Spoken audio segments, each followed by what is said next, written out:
再来看，去年底彰化市有一间幼儿园，有囡仔和一个姓詹的教保员虐待。县政府调查认为讲无直接证据，所以这个指控无成立。也毋过调查所发现讲，有另外一个姓李的教保员嘛涉不当管教。县政府嘛已经裁罚了，家长是真不满哦，认为讲这个调查报告交代了无够清楚，要求县政府爱重启调查。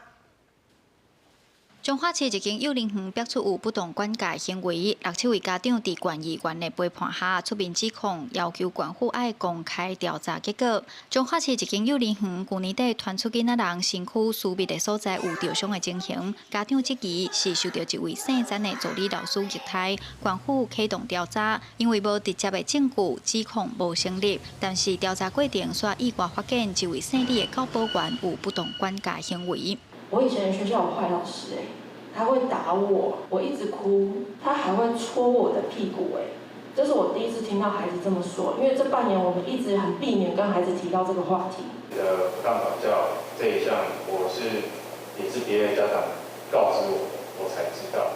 那教育部也还没通知我。 调查爆出案外案，意外发现幼儿园伫2礼拜内，计共有158个教保员的不当管教行为，其中一位姓李的教保员就占153个。虽然县府已经裁罚这位姓李的教保员23万，而且3年内未当担任教保员，幼儿园因为监督无周至罚6万。但是家长出面指控，这件不当管教事件牵涉到的受害囡仔人数甲情节的轻重，拢无交代清楚，认为县府无重视囡仔人的教育安全。因为我们的诉求就是教育处应该在最短的时间内，以专案的方式重新启动调查。针